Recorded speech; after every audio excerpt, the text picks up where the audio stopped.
Chez Picard, nous nous engageons chaque jour à vous offrir une gamme de produits de qualité afin de vous fournir les apports nutritionnels nécessaires à une alimentation saine.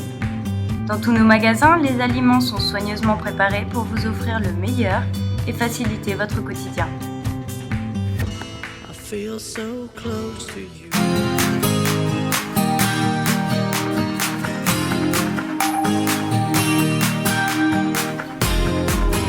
Vous écoutez le podcast Nomade Digital, l'émission de ceux qui veulent prendre le contrôle de leur temps et de leurs revenus pour pouvoir vivre et travailler n'importe où dans le monde. Chaque semaine, venez discuter entrepreneuriat, productivité et voyage avec deux gars qui le vivent au quotidien.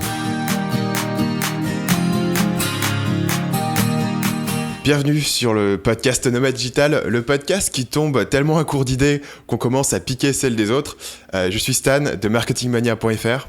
Et je suis Paul et mon Twitter, c'est CellMachineFR. Donc aujourd'hui, on va parler d'un bouquin qui s'appelle Deep Work d'un auteur qui s'appelle Cal Newport. C'est un bouquin qui parle de productivité, de créativité, des sujets qui sont assez proches des thèmes autour desquels on a l'habitude de parler.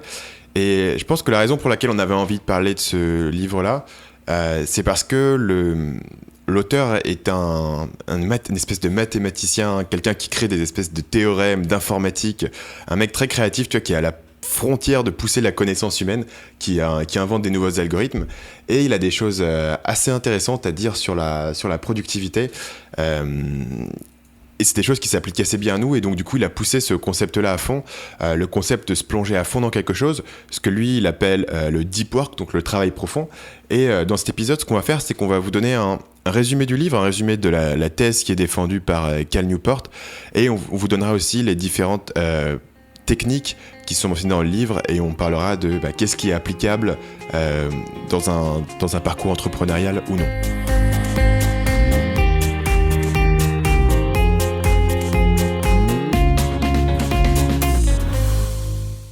Donc Paul, aujourd'hui on parle du livre Deep Work de Cal Newport que moi j'ai lu. Tu peux nous dire un petit peu ton expérience avec ce bouquin-là ? En l'occurrence, j'ai juste lu un résumé. Donc je pense que sur cet épisode, tu vas aussi m'apprendre des choses. Mais c'est quelque chose que je pense on ressent tous de façon très instinctive. Et ça rejoint aussi un peu le bouquin du mec avec un nom imprononçable qui a parlé du flow. C'est que oui, vraiment Csikszentmihalyi. Ouais. C'est ça. Mikhail Csikszentmihalyi. Ouais. En fait, il y a une astuce. Donc c'est un. On fait un bon. Vas-y. Il y a une astuce. En fait, c'est voilà. Donc Csikszentmihalyi, c'est un psychologue d'origine russe, il me semble, avec un nom imprononçable. Mais en fait, t'as une astuce mnémotechnique. Son nom est absolument impossible à écrire. Je saurais pas du tout comment te l'épeler. Mais en fait, tu décomposes. C'est Csikszentmihalyi. Donc voilà, tu peux prononcer et avoir l'air un peu cultivé quand tu prononces le mec qui a inventé la théorie du flow. Je pense que c'est pas mal pour les gens qui nous écoutent de redéfinir un petit peu ce qu'est le flow. Je pense que... Enfin, j'ai pas de définition précise pour le flow, mais on l'a tous ressenti au moins une fois. C'est vraiment un état où tu es totalement immergé dans ce côté. Tu te sens bien. Il y a vraiment une sensation de plaisir, une sensation de progrès. Et généralement, c'est en 1 ou 2 heures, tu peux avancer plus que tu ne l'aurais fait en une semaine parfois.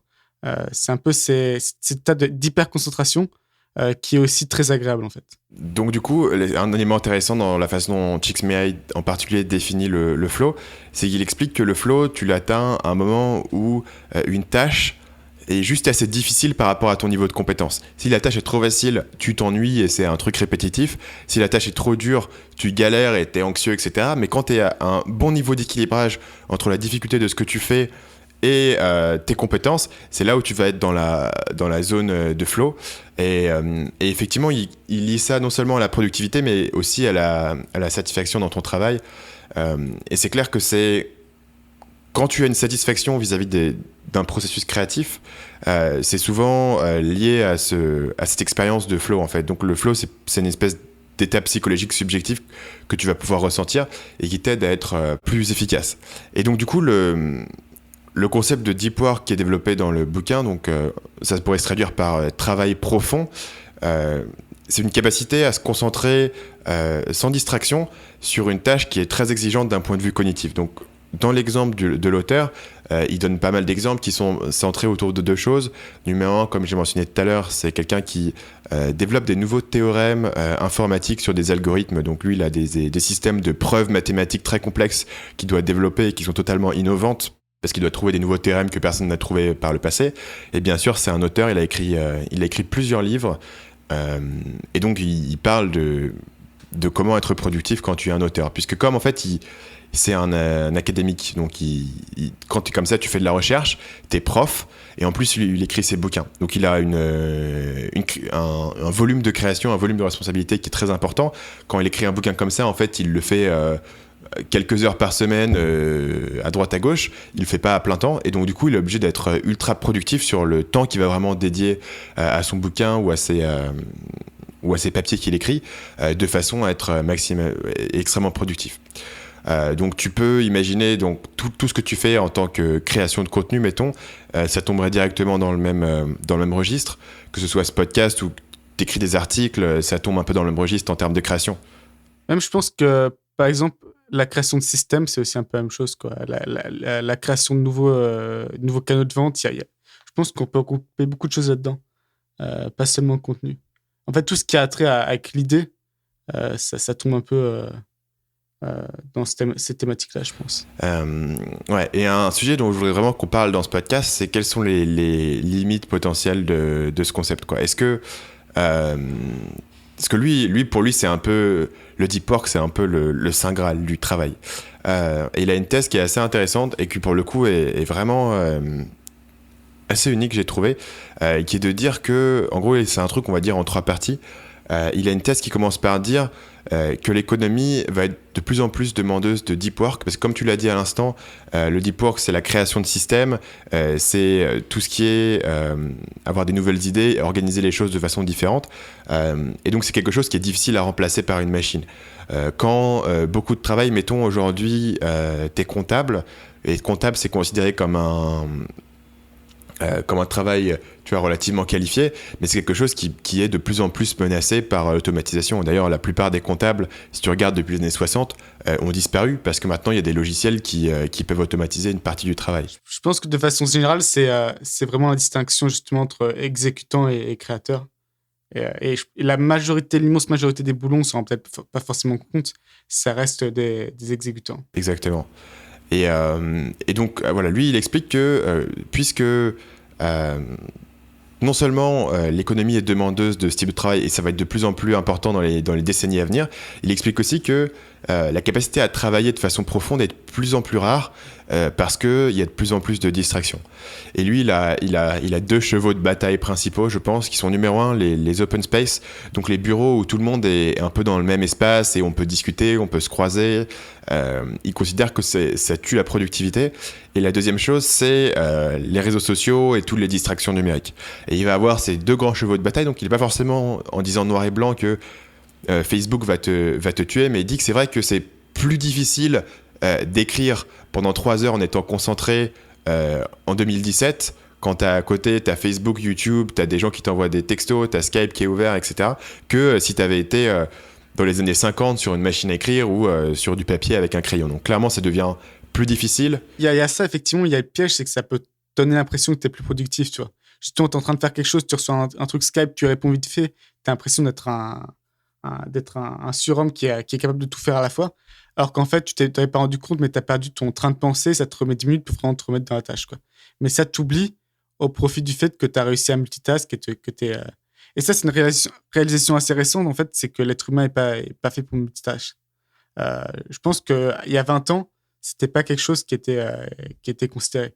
Alors que maintenant, c'est de plus en plus clair qu'en fait, ce qu'on pense être le multitâche, en fait, on passe d'une tâche à l'autre. On n'est pas capable de gérer 2 trucs à la fois. Je pense que la raison, c'est simplement que tu t'en rends pas compte. Hein.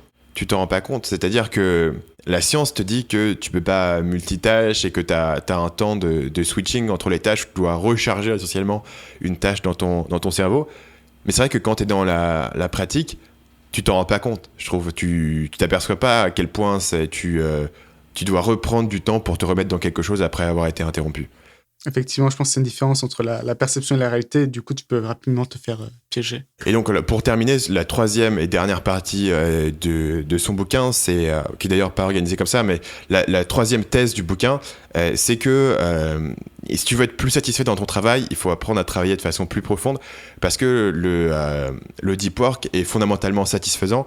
Et là, il compare ça avec un artisan dans le livre. Il prend l'exemple d'un forgeron, quelqu'un qui se concentre sur sa tâche, qui va faire quelque chose à fond et qui va créer quelque chose et qui va accomplir un résultat défini avec une attention à 100%. Et il considère que voilà, c'est les trois raisons essentiellement, donc je vais les résumer rapidement. Numéro 1, l'économie est de plus en plus demandeuse de deep work. Numéro 2, la capacité à travailler de cette façon, c'est de plus en plus rare. Et numéro 3, le deep work en lui-même, c'est quelque chose de satisfaisant. Et donc l'idée là-dessus, ça serait que si vous apprenez à développer votre capacité de travail profond, ça va aider votre carrière. En gros, il le tourne d'une façon... comment être plus productif, comment réussir, vous êtes ambitieux, voilà le chemin que vous devriez prendre. La première chose qu'il fait, c'est qu'il identifie un peu les aspects de mentalité. Et le premier aspect de mentalité qui est intéressant, c'est quelque chose dont on a souvent parlé dans le podcast. C'est quelque chose qui me pose toujours aujourd'hui des questions. C'est-à-dire que ta productivité, la quantité de choses que tu produis, la qualité de ce que tu produis et tes résultats ne sont pas toujours corrélés avec les heures travaillées. Et c'est pas parce que tu as passé 10 heures devant ton ordi que tu as été productif. Et lui, justement, il te dit, comme on l'a dit tout à l'heure, il vaut mieux passer moins de temps et t'as des chances d'être plus efficace si tu travailles à fond en faisant du deep work, etc. Je pense que c'est quelque chose qu'on a tous connu. Toi, est-ce que t'as une... est-ce que t'as un... Mettons, moi, je me suis rendu compte qu'au bout de 6 heures, si je me concentrais à fond pendant 6 heures, au bout de 6 heures, j'allais avoir un déclin significatif de ma capacité à faire des choses.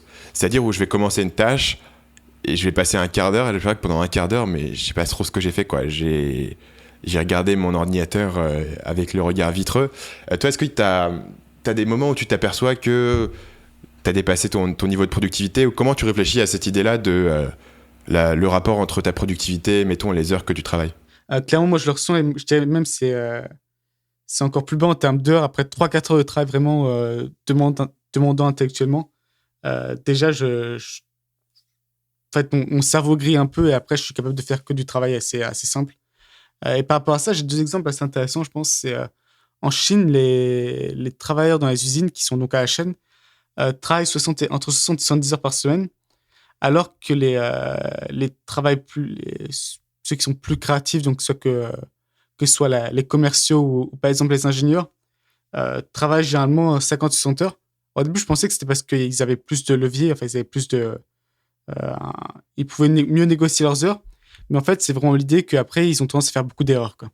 Et donc, eux-mêmes ont conscience, alors que les personnes à la chaîne, c'est un travail où tu fais toujours la même chose, donc ils considèrent que même si tu travailles plus, tu fais pas forcément plus d'erreurs. Donc ça, je trouve ça assez intéressant que ce soit remarqué, même dans un truc où on prône quand même de longues heures, parce que même 50 à 60 heures, c'est considéré comme beaucoup en France. Donc là, il y a ça. Et il y a aussi une entreprise en Californie, il me semble qu'ils faisaient du surf. Le mec, il a écrit, je crois que c'était un livre qui s'appelle La journée de 5 heures. Et en gros, ce qu'il a fait, c'est que du jour au lendemain, il est passé d'une entreprise où tout le monde travaille 7 heures, il me semble, par jour, à une entreprise où tout le monde travaille 5 heures, donc 25 heures par semaine. Et ce qu'il a remarqué, c'est qu'il n'y a eu aucune baisse en productivité. C'est-à-dire que tu pourrais dire, d'un coup, avec le même nombre d'employés, tu vires 30% des heures de travail, tu vas être dans la merde, quoi. Et non, c'est en fait, les gens, il y a la loi de Parkinson, je crois que ça s'appelle, où en gros, quand on te donne un certain temps pour accomplir une tâche, tu vas avoir tendance à remplir ce temps-là. Donc déjà, il y a ça. Et donc, ça a forcé les employés, en fait, à trouver d'autres solutions pour accomplir leurs tâches plus vite. Et au final, donc, il n'y a pas eu de baisse de chiffre d'affaires ou de profit pour l'entreprise. Et les employés étaient beaucoup plus heureux parce que tout simplement, ils avaient plus de temps libre pour eux. Et je trouve ça assez intéressant. Et je pense que c'est un truc à considérer. Et il disait donc il a écrit un bouquin là-dessus. Il disait que c'était à tous les niveaux. C'est-à-dire que ce soit le mec qui préparait les colis ou celui qui faisait le marketing, tous, ils ont vite dû apprendre à trouver de nouveaux systèmes pour, en gros, faire en 5 heures ce qu'ils faisaient avant en 7. et tous ont réussi en fait. Et je pense que de façon générale, on a une capacité à... Je pense que honnêtement, la majorité des gens, leur travail qu'ils font en 7 heures par jour avec la semaine de 35 heures, ils seraient capables de le faire en 4 heures si vraiment il le fallait, quoi. Mais ils cherchent pas à le faire parce que justement, ils ont 7 heures allouées en 4 heures par jour. C'est vrai que du coup, on en revient un peu à ce que disait Tim Ferriss en termes dans la semaine de 4 heures. J'avais pas fait la connexion étonnamment, mais c'est clair que c'est un peu la même idée. C'est-à-dire, c'est un mix, à mon avis, d'être plus productif sur les tâches que tu fais et d'éliminer les tâches qui sont les moins intéressantes. Mais du coup, la question que je pose, parce que moi, c'est un truc qui me fait toujours me sentir un peu coupable. C'est-à-dire que franchement, au bout de 6 heures, j'ai pas l'impression tu vois, de travailler vraiment dur quand tu travailles que 6 heures et qu'après, t'es trop fatigué. Donc, quand tu dis que tu as 3-4 heures de travail cognitif que tu arrives à faire, qu'est-ce que tu fais le temps restant dans ta journée? Est-ce que tu t'arrêtes de bosser? Est-ce que tu fais des tâches à la con? Et si tu fais des tâches à la con, est-ce que t'as pas pensé à les sous-traiter? Du coup, comment ça se passe pour toi? Moi, en fait, j'ai la chance ou le malheur d'avoir beaucoup d'inbound, en fait. C'est-à-dire que beaucoup de trucs qui viennent à moi. Ce qui fait que si vraiment je veux du travail, en fait, ça vient vers moi, donc c'est pas dur. Les 3-4 heures, c'est vraiment du travail, en fait, où toi, je réfléchis comment grossir, quoi. Le reste du temps, c'est plus comment maintenir le business. Et à vrai dire, effectivement, je pense que je suis un peu comme toi, c'est-à-dire que je délègue pas autant que je voudrais, parce que justement, si je commençais à beaucoup déléguer ou automatiser, je me retrouvais peut-être à travailler moins, et donc toi, ça remplit un peu le vide, j'imagine. Donc ça, c'est quelque chose que je considère pour 2017. C'est vraiment pas... Effectivement, en fait, c'est un modèle mental qu'on a tous, c'est de penser en termes d'heures, et je pense que c'est... la corrélation peut être, dans certains cas, très très faible entre le nombre d'heures travaillées et la production générée. Tu sais, j'ai déjà parlé sur ce podcast de mon système pour suivre les heures qui s'appelle Toggle et que j'utilise depuis des années. Et j'utilise avec une grande fidélité vraiment depuis 3 ans maintenant. Et récemment, j'ai commencé à me poser la question si je devrais pas arrêter de le suivre, parce que, en un sens, quand tu suis tes heures travaillées, tu essaies toujours de travailler plus d'heures et te dire plus je travaille d'heures, mieux c'est. Alors qu'en fait, d'un autre côté, je vais venir sur le podcast et t'expliquer que de toute façon, la production est pas forcément corrélée avec le nombre d'heures travaillées. Et je me suis aperçu que je m'incitais à essayer de faire beaucoup d'heures et plutôt qu'à essayer de maximiser la productivité. Le problème étant que mesurer ta production concrètement, c'est assez compliqué en fait. C'est-à-dire que il faudrait attribuer un score à chaque tâche en disant ok, si je passe 1 heure à écrire, ça vaut tant de points. Tu vois, c'est beaucoup plus facile de suivre les heures bêtes et méchants. Et du coup, peut-être que je vais bondir sur un truc que normalement arrivait plus tard dans le podcast, mais c'est un des outils qui est donné par Cal Newport. C'est dans le bouquin, c'est de mesurer séparément tes heures de deep work. Et il dit, mesure séparément tes heures de deep work, et ton objectif, c'est de maximiser le nombre d'heures de deep work que tu fais par semaine, sachant que de toute façon, tu auras du mal à en faire plus de 20 ou 25 par semaine. C'est presque impossible. Généralement, j'ai l'impression que ce que font la majorité des gens en termes de deep work, en fait, c'est qu'ils arrivent à en faire peut-être 2-3 heures le matin ou 2-3 heures l'après-midi, en fait. Tu retrouves dans beaucoup de gens, ils parlent de ça, de 2-3 heures à un moment donné où ils travaillent que sur ça. Mais donc, ça revient du 15 heures par semaine. Je pense que c'est pas évident de faire plus que ça. Effectivement. Et donc là, on va bondir un peu sur les techniques. La première technique, c'est comment trouver le temps. Et lui, clairement, le conseil qu'il te donne pour trouver le temps, c'est assez évident, mais il faut le faire, c'est justement d'être délibéré. C'est-à-dire que tu veux pas passer tes journées comme ça et tout d'un coup tu vas dire bah tiens, j'ai 3 heures pour travailler à fond sur mon projet qu'il faut que je passe, que j'ai des idées créatives. Lui il dit il faut délibérément te dire ok, je vais bloquer du temps pour le faire. Et il suggère 2 approches différentes qui sont assez intéressantes. La première, c'est celle dont tu viens de parler. C'est le maker versus manager. Donc c'est un concept qui avait été présenté par Paul Graham, qui est un espèce de gourou américain de la startup. Gourou n'est pas le bon mot, mais c'est un père penseur de la startup en Silicon Valley, qui a fondé un incubateur bien connu, Y Combinator. Et il a cet article Maker versus Manager qui explique essentiellement que quand tu es un entrepreneur, tu es un fondateur, en particulier tu es un fondateur technique, tu dois faire à la fois des tâches de création, en particulier dans ce cas-là coder, qui peuvent prendre des heures en immersion, et à la fois tu dois gérer ta boîte et donc faire beaucoup de rendez-vous qui sont qui peuvent t'interrompre facilement. Donc ils proposent de diviser ta journée en 2 parties, une partie où tu vas être un maker, créer quelque chose, et une partie où tu vas être un manager. Et donc essentiellement tu vas passer tes matinées à être un maker et tes après-midi à être un manager, dans ce que propose Paul Graham. Et effectivement beaucoup de gens le font. Moi c'est exactement ce que je fais depuis que j'ai lu cet essai. Donc je prends jamais d'appel le matin, et j'essaye de ne pas répondre à mes emails, etc. le matin. Contrairement à moi. Ouais. Il m'arrive en fait parfois de commencer avec les emails, ce qui est une mauvaise habitude, parce que c'est facile. Tu sais, quand tu commences, t'es un peu fatigué, ton café commence juste à arriver. T'as pas forcément la force au départ, donc parfois je crame un peu une demi-heure à faire des emails, mais a posteriori je me dis que c'était pas le bon calcul et que j'aurais largement mieux fait de me plonger direct dans une tâche que j'aurais pu faire pendant 2-3 heures et maximiser le truc. Moi, je suis un peu obligé des fois parce que j'ai un problème avec la morning routine. Normalement, tu es censé passer à la première heure, tu vas faire plein d'autres choses sauf travailler. Sauf que moi, ça s'éternise un peu en fait. Tu vois, si j'ai pas une... il faudrait que je fasse toujours une heure que ce soit vachement chronométré, mais du coup, ça massacre un peu le principe même de se réveiller un peu en douceur, quoi. Donc à ce niveau-là, moi, en fait, maintenant, les emails sont incorporés dans ma morning routine parce que c'est facile et ça te fait démarrer, quoi. Donc à la fin de la morning routine, c'est prévu pour les emails. Au bout de 45 minutes ou une heure après être réveillé. Il a une deuxième approche qui est... franchement, je connais personne dans le milieu entrepreneurial qui fait ça, à part peut-être du coup Antoine BM. C'est ce qu'il appelle l'approche bimodale, où il parle de quelqu'un, il me semble qu'il parle de Carl Jung, un des pères de la psychanalyse, un des disciples / rivaux de Freud, et qui faisait un système où il habitait à Vienne. À l'époque, Vienne, c'était le happening, il y avait tout le monde, c'était une vie intellectuelle très riche.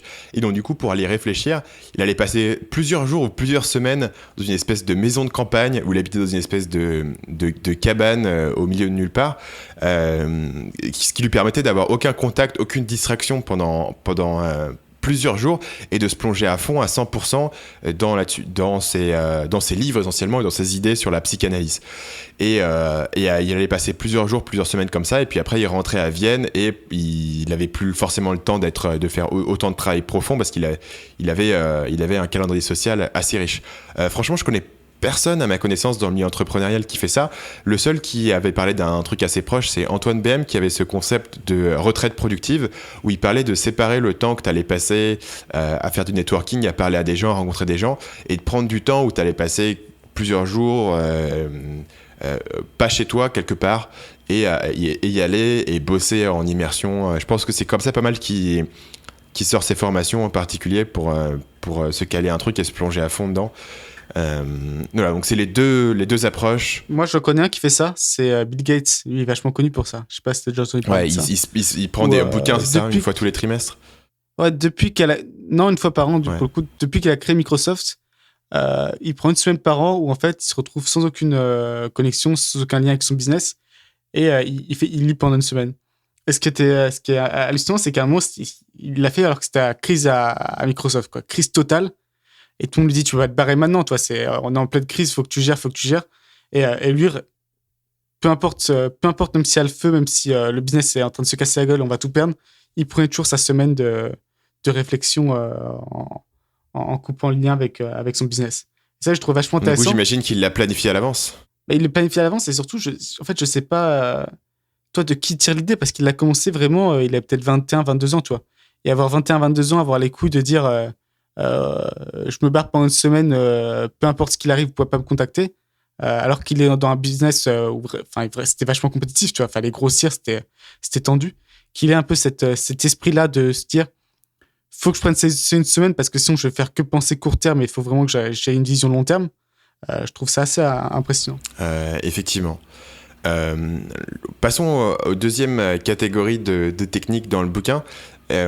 Moi, j'ai bien aimé la façon dont il explique comment planifier ta journée. Parce que pour moi, planifier la journée, c'est toujours un truc avec lequel j'ai eu beaucoup de difficultés.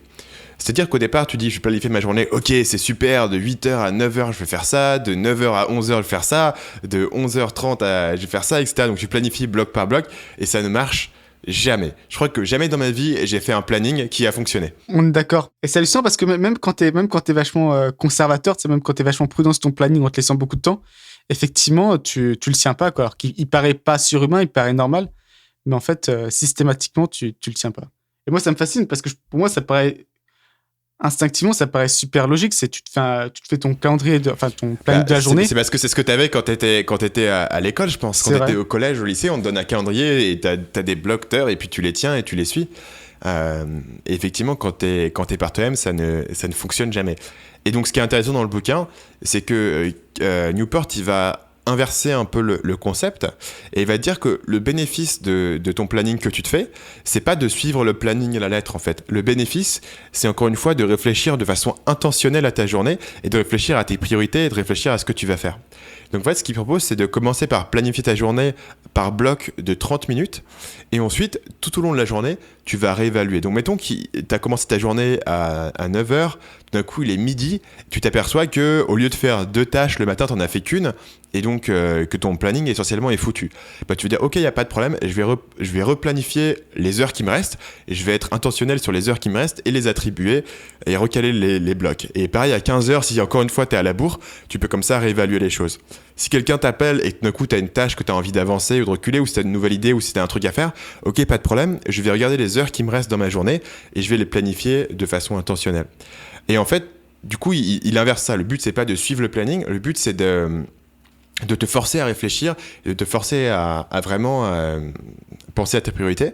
Et moi, c'est un truc que j'ai implémenté. Donc, j'ai un petit carnet que j'avais au départ. Ce que je faisais sur mon carnet, c'est que je listais juste les tâches par ordre de priorité que je voulais faire dans une journée. Et j'ai commencé à essayer de les caler dans un calendrier dans un planning que je vais réévaluer au long de la journée. Et c'est vrai que c'est assez intéressant parce que ça te force à te penser, ok, putain, il me reste plus que 2 heures aujourd'hui. Est-ce que je veux faire la tâche A ou la tâche B? Laquelle est la plus importante? Laquelle est la plus urgente? Laquelle peut potentiellement attendre, etc. Et donc, en fait, j'ai commencé à prendre certaines meilleures décisions par rapport à des tâches quand avant je me serais dit le matin ok je vais faire ça mais comme j'avais prévu 10 tâches et qu'au final j'allais en faire que 50% ou 60%, je faisais pas toujours les bonnes, tu vois, il y avait des choses qui auraient été plus urgentes, plus importantes et que je laissais tomber. Effectivement, tout à fait d'accord avec ça. Technique suivante, c'est la question de la mesure. Et donc ce que je l'ai pensé tout à l'heure, donc on va passer rapidement dessus, mais lui il avait une façon de mesurer sa productivité, c'est qu'il considérait qu'il avait une attitude, comme on en parle souvent dans ce podcast, de processus plutôt que d'objectifs. Et donc ce qu'il faisait, c'est qu'il se mettait des objectifs en termes d'heures de deep work. Donc il dit ok, cette semaine je voudrais vraiment passer 20 heures à travailler sur ce nouveau théorème, et il avait un post-it qui collait sur son bureau, sur son ordinateur, où il mettait un trait. Tu sais, comme quand les mecs sont en prison et qu'ils écrivent des traits pour compter les jours où ils ont été en prison, il avait le même truc où il faisait des traits et il essayait d'atteindre un certain nombre d'heures sur son mois, mettons. Et donc ça lui permet, en fait c'est une mesure très simple qui potentiellement est, plus il met d'heures, plus son théorème va avancer, et surtout je pense que ça lui permet de simplifier ses mesures et de savoir ok, vraiment en ce moment je fais pas assez d'heures de travail profond, j'ai l'impression d'être très occupé mais je fais pas assez d'heures de travail profond, et donc il allait mesurer ça. En fait moi je suis toujours assez j'ai un petit truc quand les gens ont des objectifs très simples et très purs. Je trouve que c'est assez attirant d'avoir vraiment une mesure, de savoir exactement qu'est-ce qui est important, et donc j'ai bien aimé cette petite astuce de te dire comprends vraiment quel est l'élément. Tu vois, mettons, si on faisait le podcast Magical, tu vois, ça pourrait vraiment te dire ok, l'objectif numéro 1 c'est de savoir combien d'épisodes on a en stock de façon à pas manquer de semaine, par exemple, tu vois, quelque chose comme ça. Après clairement je pense qu'on va quand même manquer des semaines, il faut pas être trop optimiste là-dessus. Mais est-ce que c'est pas un peu lié aussi au fait que tu te retires une pression si tu te concentres sur le process, par exemple, juste tu te dis je travaille 30 minutes là-dessus, peu importe le résultat, je vais juste travailler 30 minutes là-dessus. Je trouve que c'est vachement libérateur et c'est ce que font beaucoup d'écrivains notamment. C'est plutôt que de sujets sur les pages qu'ils ont écrites. Avant de commencer, ils se disent juste voilà, pendant 1 heure, je me penche là-dessus. J'écris des mots, même s'ils sont mauvais, c'est pas grave, mais j'avance. Et au final, tu accèdes justement un peu à fur et à mesure un état de flow, et c'est là que tu fais ton meilleur travail. Alors que si dès le début, tu t'es mis la pression, faut que j'écrive 5 excellentes pages pour mon bouquin, tu peux rapidement bloquer. Effectivement. De toute façon, c'est comme je lui parlais tout à l'heure avec effectivement le toggle, etc. Ce que tu choisis de mesurer n'est pas anodin. Et parfois, si tu choisis de mesurer les mauvaises choses, ça peut t'inciter à faire des trucs qui sont pas forcément ultra productifs sur le moyen terme.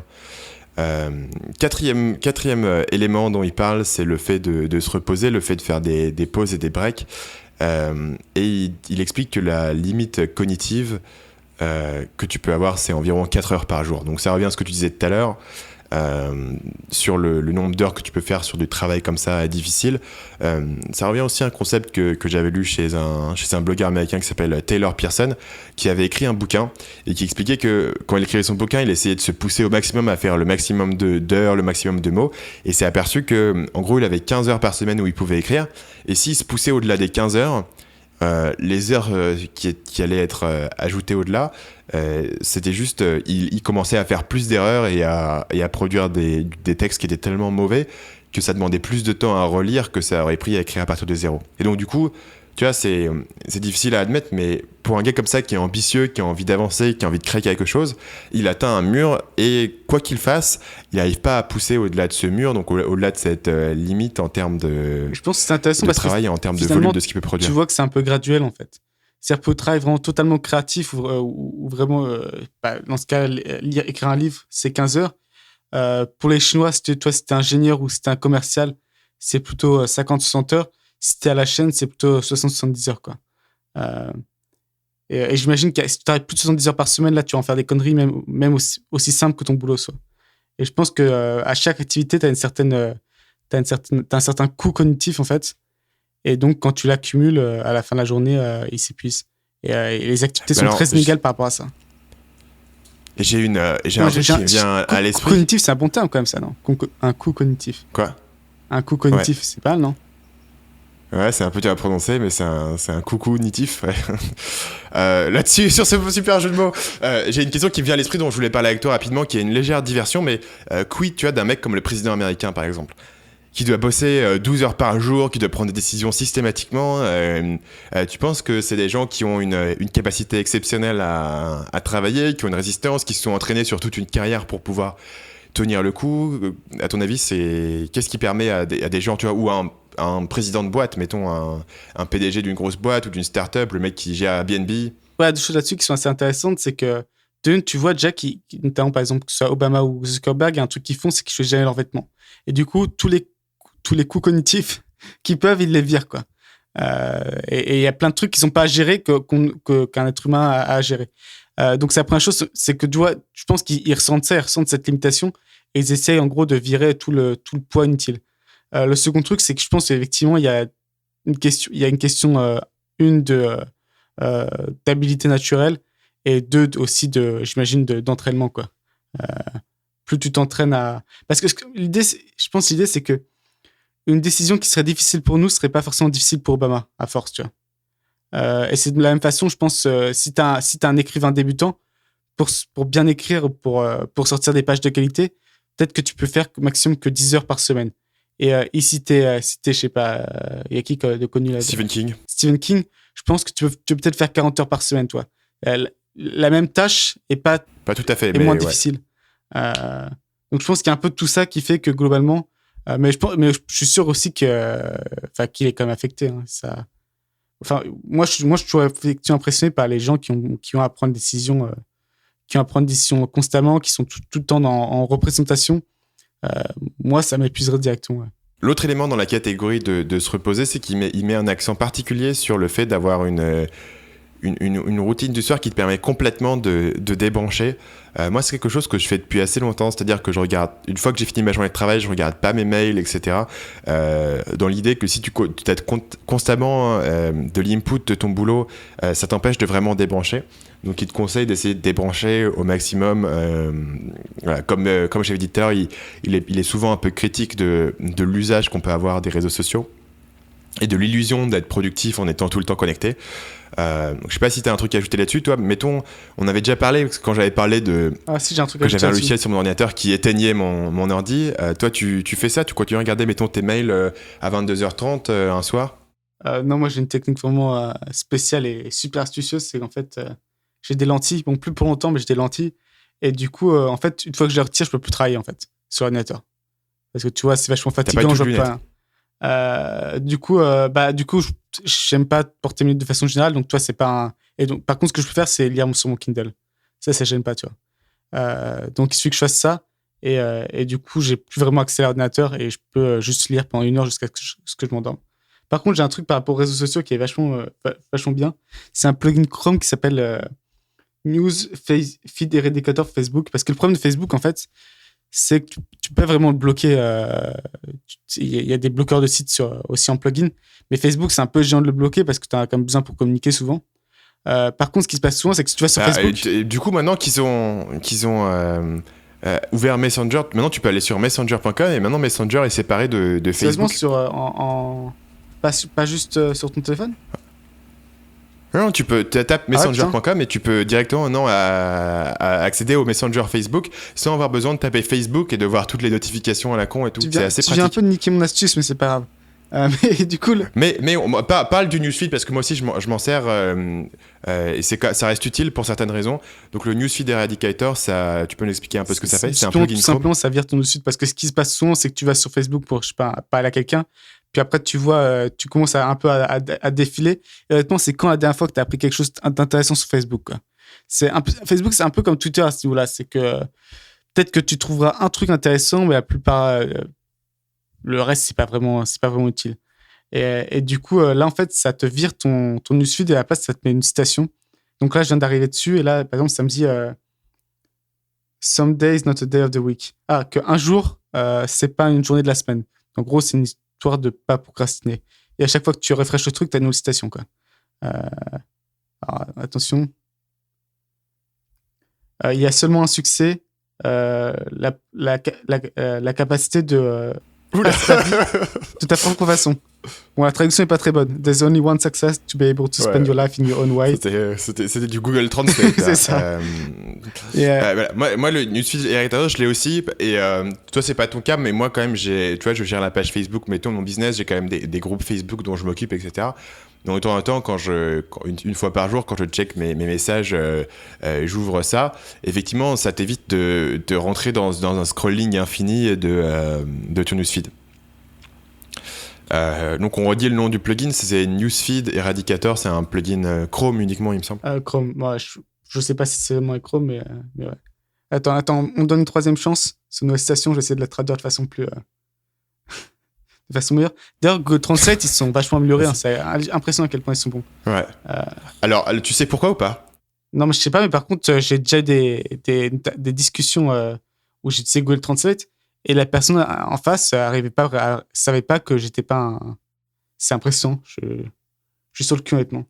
Un natif. Alors, il y a une raison. Il y a un article très intéressant, je crois, du New York Times qui s'appelle The Great AI Awakening.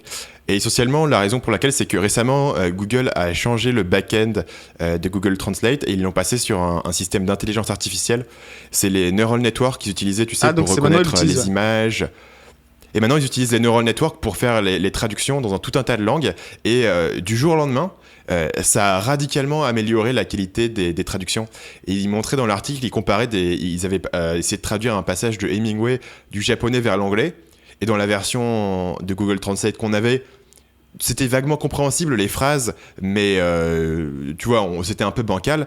Dans la nouvelle version de Google Translate, ils traduisent Hemingway du japonais vers l'anglais et tu sais pas que c'est une traduction. Et les phrases sont parfaites, c'est hallucinant et ça a changé très rapidement parce qu'ils ont changé entièrement le back-end, ils ont tout passé sur l'intelligence artificielle et qui fait aussi, je sais pas si t'as vu, mais moi j'ai Google Photos. Google Photos reconnaît les images, c'est hallucinant. Tu tapes dans Google Photos bicycle, il sort toutes les photos que tu as prises dans ta vie où il y a un vélo dessus. Tu tapes cat, il sort toutes les photos avec ton chat. Ouais, ton chat sur Android, et au fond de l'image et tout. Sur les deux, sur Android et iPhone aussi, il reconnaît les personnes. Donc tu peux catégoriser tes photos par personne. Ça aussi, ça m'a fait halluciner. Et même sur les photos où j'ai plus halluciné, c'est que même sur les photos tête de dos, ils arrivaient, s'ils avaient suffisamment de photos tête de dos, ils arrivaient à te reconnaître, quoi. On vit dans un temps merveilleux. J'avais une vidéo, j'ai filmé une vidéo YouTube où mon chat était allongé sur mon bureau. Donc tu vois, je me filme moi, mais il y a le chat sur le bureau, et dans Google Photos, il y a les vidéos aussi, et il reconnaissait cette vidéo comme étant dans la catégorie chat, quoi, parce qu'il y avait un chat allongé sur le bureau qui n'était pas du tout le sujet principal de la vidéo. Je trouve ça hallucinant. Et ça, c'est la même techno justement que Google Traduction. Je recommande l'article du New York Times si vous avez envie de lire un article qui est très long, mais qui parle un petit peu de comment ils ont fait ces évolutions chez Google, qui est vraiment à la pointe de l'intelligence artificielle. Ils sont en train de tout déchirer. Ils expliquent un peu comment ça s'est fait et quelle est un peu l'histoire de cette idée de neural network qui existe depuis vachement longtemps. C'est une idée qui a été conceptualisée depuis les années 80. Ils avaient voulu répliquer le fonctionnement du cerveau en ordinateur et ça fonctionnait pas.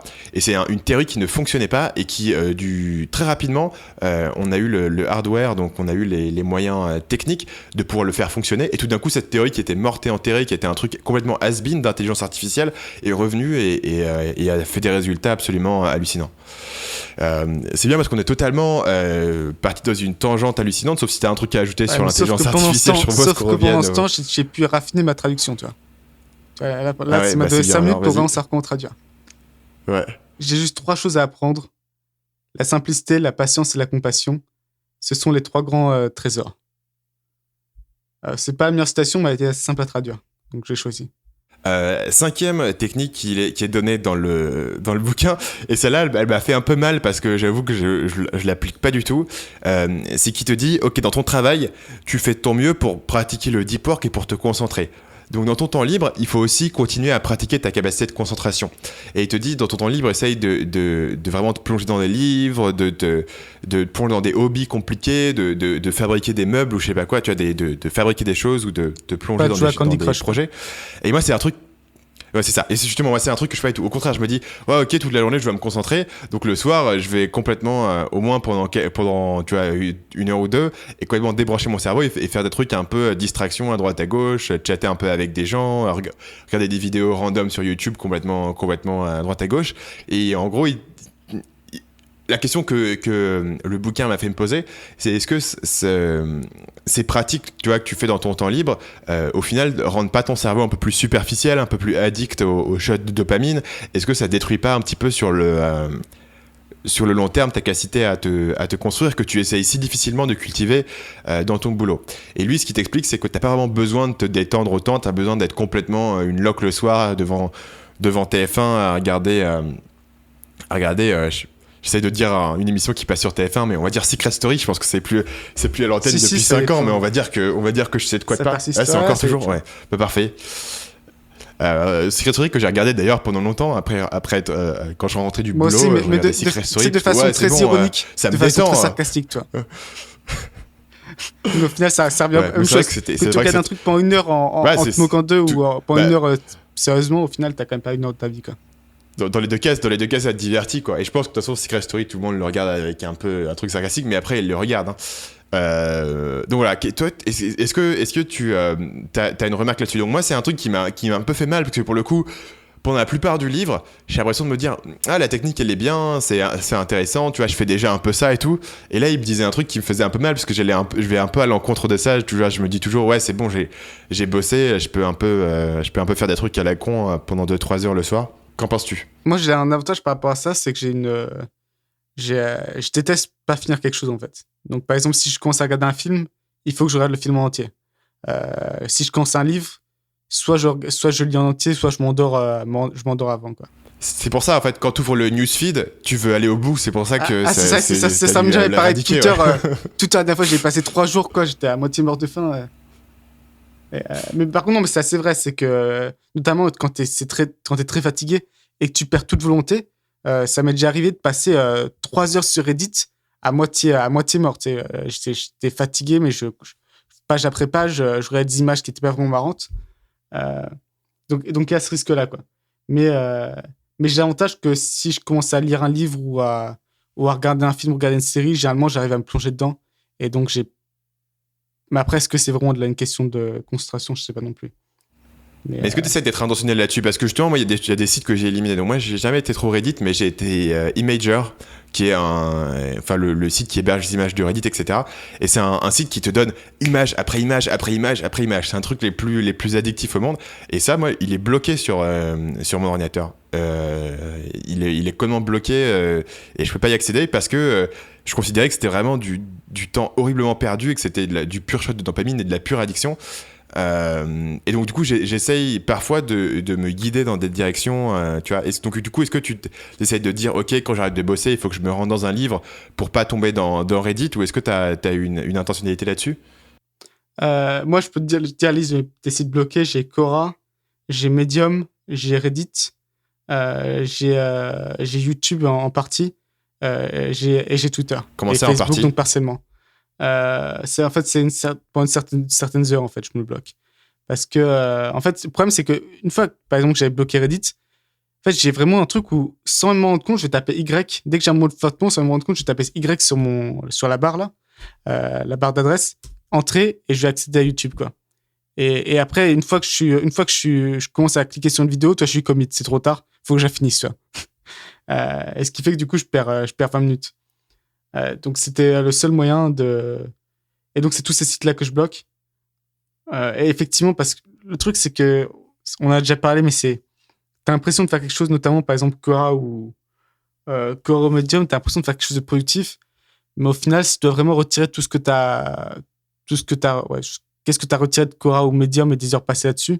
Reddit, c'est encore pire. Il n'y a pas grand-chose en fait. Forcément, parce que Quora, c'était une de mes premières recommandations sur le podcast. Et maintenant, je dis de ne pas y aller. Donc, il y a eu un peu. J'ai un peu un revirement là-dessus. Notamment. Alors après Quora, moi je suis pas addict à Quora, mais pour le coup, quand je tape une question sur Google et qu'il y a une réponse Quora qui vient, je clique souvent dessus. Je trouve qu'il y a plein de réponses de qualité dessus. Il y a plein de trucs Et le intéressants. problème, en fait, c'est que c'est un feed comme tout. En fait, c'est un feed Quora.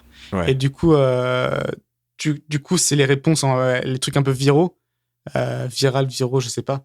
Et c'est un peu comme Medium, c'est des trucs vachement basiques, quoi. T'as lu 30 000 fois, inintéressant. Donc c'est plus pour ça. Mais effectivement, globalement, si t'as un problème, la qualité des réponses sur Quora est bonne. 6e technique, dire non. C'est un truc qui est souvent donné, mais lui, il avait une astuce que j'aimais bien. Donc en gros, quand tu veux te concentrer sur ton projet, tu vas être sélectif sur les projets que tu prends, tu vas dire non aux opportunités annexes. Et son astuce, qui je trouvais intéressante, c'est qu'il ne donne jamais de raison pour un refus. C'est-à-dire, si quelqu'un lui dit « Ah, tu veux pas venir parler dans ma conférence ?» Il va dire « Non, désolé, je peux pas. » Il va jamais donner, Ça, il va jamais ça, se c'est donner une une raison, excuse. ça. Je peux pas. Non, du coup, ça, c'est pas déjà une raison. Non, en gros, sinon tu fais ah qu'il devrait non, pas dire juste ce jour-là non, je désolé. peux pas. Ouais, enfin c'est ça. Il dit non, désolé, je peux pas prendre ça à ce moment, etc. Tu vois, il est très évasif dans sa réponse. Il met ça en contraste avec parce que si tu dis à quelqu'un non, ce jour-là je peux pas, je suis pris, je dois faire tel truc, ils vont essayer de te proposer des autres jours et du coup tu t'en sors pas. Tu vois, Et en plus, des fois, tu racontes de la merde, donc t'es malhonnête en plus. C'est ça, et les deux. Et donc du coup, il dit si tu refuses de faire quelque chose, sois le plus évasif possible sur les raisons que tu donnes, parce que d'abord, numéro 1, les gens qui te demandent un truc n'ont pas forcément besoin de savoir pourquoi est-ce que tu n'as pas envie de le faire. Et ensuite, ça évite que les gens essayent de contourner tes raisons et que tu te sentes mal de leur avoir dit que tu pouvais pas pour une raison X ou Y, et qu'au final, c'était juste que t'avais pas l'envie de mettre ce projet dans tes priorités. Donc ça, c'est pour boucler les différentes techniques qui sont données dans le bouquin. Pour terminer, la dernière chose dont je voulais parler sur ce livre-là, c'est de savoir vraiment à qui ça s'applique. Lui-même, il explique que ça ne s'applique pas à tout le monde, et en particulier, il a un paragraphe qui se trouve vers le début du bouquin, il me semble, sur Jack Dorsey, qui était le PDG chez Twitter. Et il expliquait que pour quelqu'un qui est un PDG, il va prendre rendez-vous sur rendez-vous toute la journée, mais en fait, il n'a pas du tout le temps pour le deep work. Et je donc, pense que Gary Vaynerchuk, c'est un bon exemple aussi. Gary Vaynerchuk, il a zéro deep work dans sa journée, quoi. C'est juste meeting après meeting après meeting. Et c'est pour ça que justement la façon dont il crée du contenu, c'est que il est dans son Uber et le mec qui est avec la caméra lui pointe une caméra dans la tête, et Gary Vaynerchuk va te parler de ce qui est dans cet art en ce moment, c'est en mode flux de conscience, et derrière il a une équipe qui en fait un truc consommable. Mais effectivement, tu le vois particulièrement constamment être en flux tendu. Et du coup, donc il y a ces personnes-là qui sont pourtant des gens à fort succès. La question, c'est où est-ce que tu placerais un entrepreneur comme toi, par exemple? Quel est le rôle du deep work pour quelqu'un qui fait comme toi du e-commerce? Tu montres quand même un business significatif. Je pense que tu as de plus en plus d'enjeux autour de autour du personnel, autour de ce genre de choses. Est-ce que tu penses que, d'abord, quelle est la place aujourd'hui du deep work dans ton année future? Et est-ce que la place devient de plus en plus grande ou de moins en moins grande pour toi? J'aurais un peu du mal à dire. En fait, ce que j'essaie, c'est vraiment d'avoir une vision claire pour justement économiser après en termes de deep work tout au long de l'année. Parce qu'il y a une grande partie de deep work, c'est justement toujours d'essayer de réfléchir à quelle est la vision. Alors que si tu es décidé là-dessus et si tu as un cap, tu économises déjà beaucoup. Vraiment, j'aurais vraiment du mal à répondre à ça parce qu'effectivement, tu as tous les profils. Tu as les CIO qui vont prendre beaucoup de temps pour eux-mêmes, qui, par exemple, se réservent leurs 80 heures le matin pour réfléchir. Et tu en as d'autres qui sautent à droite, à gauche. Et les deux semblent pouvoir réussir. Donc, je ne sais pas s'il y a une réponse très claire. Je ne sais pas vraiment vers où je vais aller à ce niveau-là. Et donc, du coup, là-dessus, ça serait une espèce de question de tempérament, en fait. Bah, j'imagine question de tempérament, effectivement. Moi, de toute façon, quand je regarde notamment Gary Vaynerchuk, je pense qu'il y a aussi une question d'introversion et d'extroversion. Mettons, tu mets Gary Vaynerchuk côte à côte avec Bill Gates. C'est deux mecs qui sont intelligents à leur façon, mais ils n'ont pas la même façon d'interagir avec le monde. Mais Bill Gates, tu le vois très bien tout seul dans son bureau à réfléchir, toi. Ouais. Tu vois pas Gary Vaynerchuk, tu t'imagines pas trop ça. Et je pense que c'est peut-être effectivement ce que je veux dire, une question d'introversion-extroversion. C'est si tu tires ton énergie justement d'être toujours en train de rencontrer des gens, tu vois, c'est peut-être ce qu'il y a à faire. Et si au contraire, tu tires plutôt ton énergie d'être un peu seul, de réfléchir seul, c'est plutôt la voie à adopter. C'est peut-être plus une question de contrainte, en fait, que vraiment de ce qui est le plus efficace. Et moi, par exemple, j'arriverais pas à faire ce qu'est Vaynerchuk. Rencontrer les gens 16 heures sur 24, je supporterais pas. Je serais totalement mort au bout de 3 heures. Quoi. Ce qui est intéressant chez Vaynerchuk, c'est que c'est un mec qui, pour le coup, a une grande vision. Il a une grande réflexion, mais en fait, sa réflexion, il l'a fait à l'oral pendant qu'il te parle. Il est toujours en train de réfléchir, de recalculer. Pendant qu'il exécute, en fait. Pendant qu'il pitch avec ses clients, pendant qu'il va parler à ses employés, il est constamment en train de raffiner ses idées, sa vision en direct live comme ça. Et il a pas du tout enfin, il prend pas particulièrement de temps de réflexion et de retraite. Et c'est pour ça, je pense qu'il est aussi impressionnant quand tu vois ses vidéos de la quantité de travail qu'il fait, du fait qu'il va toujours vers l'avant, parce qu'il a réussi vraiment à mixer les deux de façon assez unique, je trouve. Et aussi, par exemple, ce qui est intéressant avec Vaynerchuk, c'est qu'il dit qu'il a lu 5 livres au total dans sa vie. Ouais. Alors que tu as d'autres personnes, encore une fois, Bill Gates, qui lui se vante de lire un livre par semaine. Ouais. Toi, c'est totalement différent. Et c'est pour ça qu'il n'y a peut-être pas de réponse unique. Quoi. Ça dépend beaucoup des tempéraments. Et je pense que quand tu vas dans une voie, tu t'améliores dans cette voie-là. Tu vois. Et donc, tu vois, c'est un mix entre ton tempérament et ce qui marche. Et les deux se combinent un peu. Et avec un peu de chance, ça réussit. Effectivement. Moi, c'est une direction dans laquelle je vais de plus en plus, parce qu'en fait, quand tu vas essayer de faire grossir ton business, effectivement, tu vas soit devoir faire de plus en plus de deep work. Mettons, pour moi, c'est le contenu en ce moment, les vidéos YouTube tirent assez bien mon business, mais bon, il y a d'autres choses derrière les coulisses qui me demandent de passer vraiment des heures à raffiner un projet, à raffiner un process, à raffiner une idée.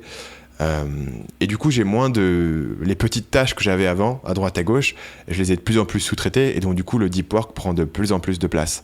Mais il y a une autre embranchement possible dans mon business, c'est-à-dire d'aller plus sur la partie agence, et moins miser sur le contenu, et qui me demanderait au contraire de faire un peu moins de deep work et faire beaucoup plus de management et beaucoup plus de networking et beaucoup plus d'appeler clients, etc. Et j'ai un peu vu ces deux embranchements, et j'ai pris mon embranchement en particulier pour cette raison de flow, parce que moi, c'est la création de choses, c'est quelque chose qui m'apportait une satisfaction personnelle, et donc du coup, c'est quelque chose que j'ai privilégié voilà, d'un point de vue très pas du tout calculé, mais plus d'un point de vue perso. D'où aussi, je pense, le fait l'attrait que j'ai eu pour ce bouquin. Est-ce que tu as un mot de la fin que tu voudrais ajouter sur Deep Work avant de passer à la conclusion de cet épisode? Un mot de la fin sur Deep Work. C'est le ressenti de chacun, mais moi, je sais que justement, les mots où je suis le plus heureux, vraiment, c'est quand justement, c'est cette question de flow et cette question de Deep Work. Donc, si c'est pareil pour vous, je pense qu'il faut aller vers ça.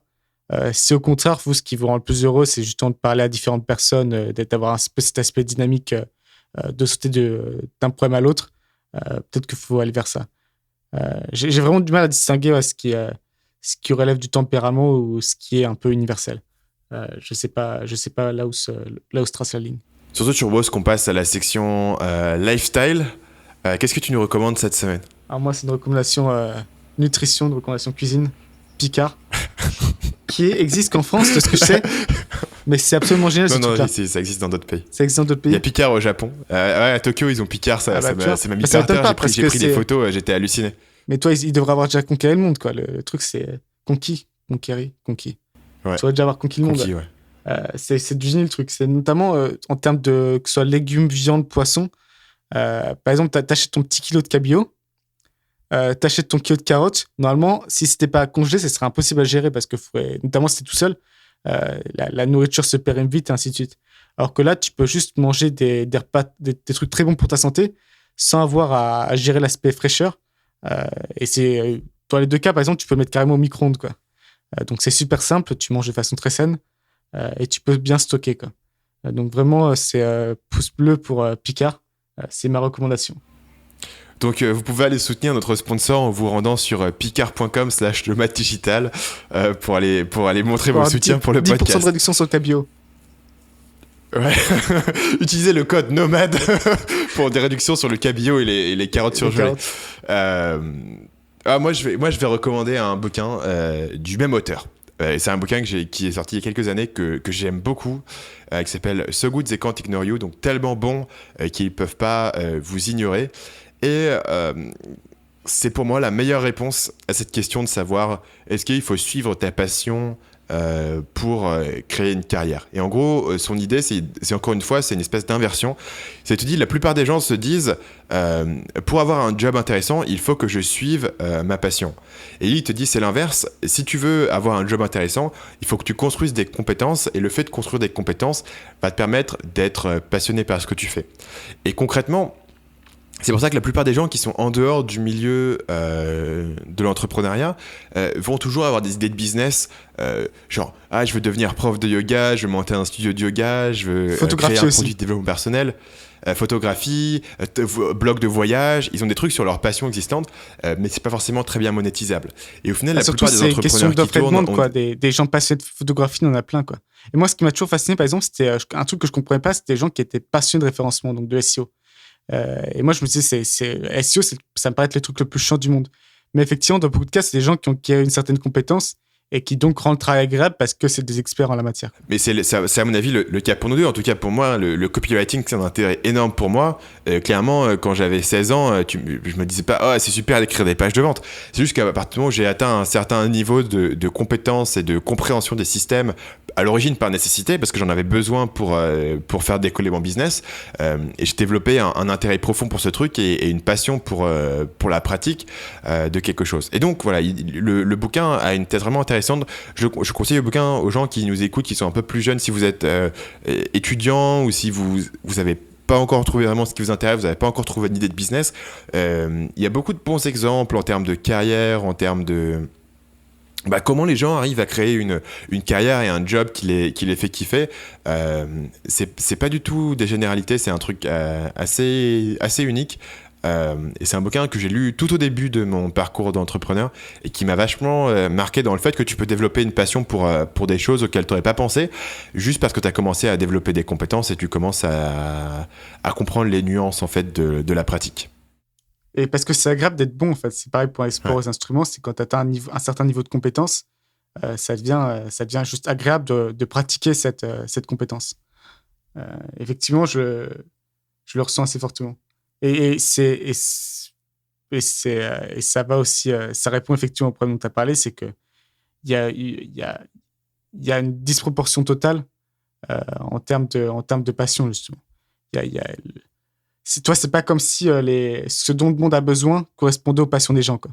Ouais. On n'a pas besoin de 50 millions d'instructeurs de yoga ou de 100 millions de photographes, quoi. Les gens négligent peut-être un peu ça, effectivement. Tu as le photographe qui est millionnaire, qui va dire à tout le monde suis ta passion, ou le chanteur ou autre. Mais à côté, tu as 99 qui y avait pas la place pour eux, en fait, tout simplement. Effectivement. Sur cette note très pessimiste, on va s'arrêter. On va se quitter. On se retrouve dans 2 semaines.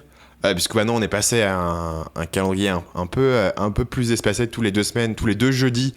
on publie Nomade Digital. D'ici là, comme toujours, hein, même pitch, bien sûr, on vous le refait rapidement.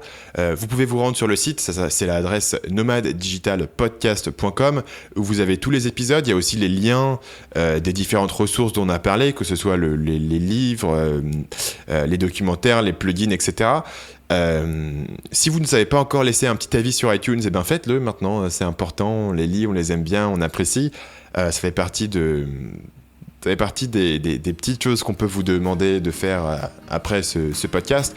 Donc sur iTunes, vous tapez Nomade Digital, vous trouvez le podcast. Si vous n'utilisez pas iTunes, vous pouvez le laisser sur la plateforme que vous utilisez, que ce soit PodCloud, etc.